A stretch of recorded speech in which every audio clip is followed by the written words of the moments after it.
Bismillahirrahmanirrahim. For second year, Assalamu alaikum. Today we are doing unit number 6, exercise 6.2.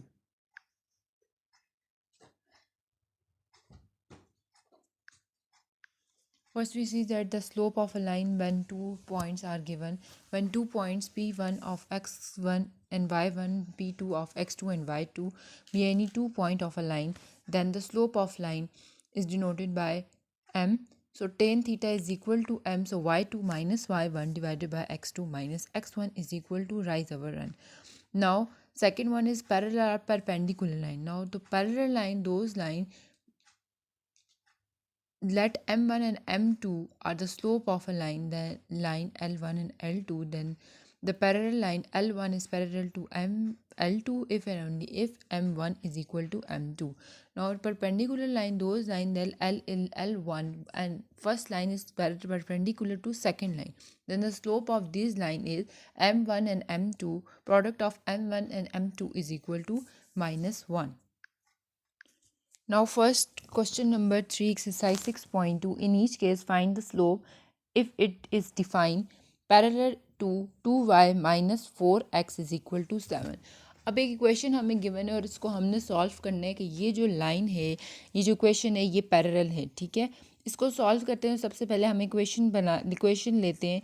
तो right side पे जो आपके पास left side पे जो इक्वेशन है उसको हम ले जाते हैं राइट साइड पे। इक्वेशन आपके पास क्या आ जाएगी, -4x था तो आपके पास राइट साइड पे गया तो क्या बन जाएगा, 4x plus 4x minus 2y plus 7 is equal to 0. Now comparing with the general form of the straight line. Now the general form of the straight line is ax plus by plus c is equal to 0. Now comparing the value, a is equal to 4, b is equal to -2 and c is equal to 7. Now the slope of slope, अब हमने इसकी slope find out करनी है। तो slope find out करने के लिए हम लोगों के पास इक्वेशन क्या है, स्लोप ऑफ m1 का स्लोप फाइंड आउट करना है। तो slope of m1 is equal to -b divided by a. Now putting the value of a and b, so m1 is equal to -4, ठीक है। m1 की value मतलब कि B ए, तो a की वैल्यू आपके पास +4 है, तो इसको हम पुट करेंगे तो -4 डिवाइडेड बाय -2 हो गया। So 2 1 is 2, 2 2 are 4, so m1 is equal to 2 आ गया। सिमिलरली हम जब m2 फाइंड आउट करेंगे इसी तरह से -b बाय a किया तो b by a by b किया तो हमारे पास क्या बन जाएगी, इसकी स्लोप पैरेलल आ गई। So m1 is parallel to m2. So the slope of equation is m1 is equal to m2 which is equal to 2. Now the second part is perpendicular to 6x plus y minus 3. So we have 6x is equal to y minus 3. Equation आपके पास क्या आ जाएगी, 6x minus y plus 3 is equal to 0. Again comparing the general form of the straight line, so ax plus by plus c is equal to 0. So we get a is equal to 6, b is equal to -1 and c is equal to 3. Since the slope किसके equal होता है हम लोगों के पास, second मतलब कि -b by a, ठीक है। तो b बाय a आ गया, put mean rise over run आ गया। तो अब इसके बाद आपके पास क्या आ गया, इसको पुट कर दिया हमने, वैल्यू पुट की, तो आपके पास m1 क्या आ गया, 6 आ गया। नाउ अब परपेंडिकुलर की हमने क्या कंडीशन दी थी कि L1 दो लाइंस जो हैं वो परपेंडिकुलर होंगी तब जब M1 और M2 मतलब कि टू लाइंस का स्लोप जो है वो इक्वल होना चाहिए -1 के। So the perpendicular slope of M1 and M2 is equal to -1. So 6m2 is equal to, मतलब हम इसमें से m1 की वैल्यू पुट करते हैं तो हमारे पास क्या बन जाएगा, 6m2 which is equal to -1. So m2 आपके पास क्या आ गया, -1 डिवाइडेड बाय 6 आ जाएगा।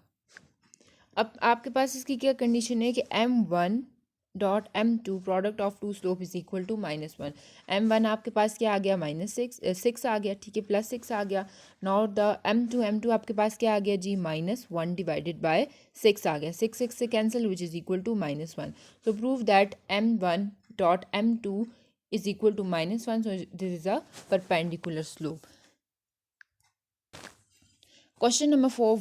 What are the x-intercept and y-intercept for the following line? So find the x-intercept and y-intercept. So first we see that first we find the x intercept. X intercept find out करते हैं। Now put the value of put y is equal to 0। जब भी आप intercept find out करते हो x Y जी जो भी access का, तो एक्स इंटरसेप्ट फाइंड आउट करेंगे तो वाई पुट कर लेंगे 0 का, तो आपके पास एक्स की वैल्यू आ जाएंगी। Then y intercept find out करते हैं तो हम लोग के पास क्या करेंगे, एक्स को पुट करेंगे 0 के। Now find the x intercept, put y is equal to 0। y की वैल्यू हमने 0 पुट कर दी, तो 0 पुट करने के बाद आपके पास क्या आ जाएगा, y is equal to 0। So 0 into 2x plus 6। Now find the value of x। So subtracting 2 on both side, 6 on both side. So and next step में आप क्या करोगे, dividing 2 on both side, तो 2 1 is 2 and 2 3 are 6. So x is equal to आपके पास क्या आ जाएगा, -3. Now find the second is y intercept. So find the y intercept. Now put x is equal to 0. Put x is equal to 0 in this equation, and y is equal to 2x plus 5. So y is equal to 2 into 0, 2 zeros are 0 plus 6 आ गया। So y is equal to 0 plus 6, so y is equal to 6.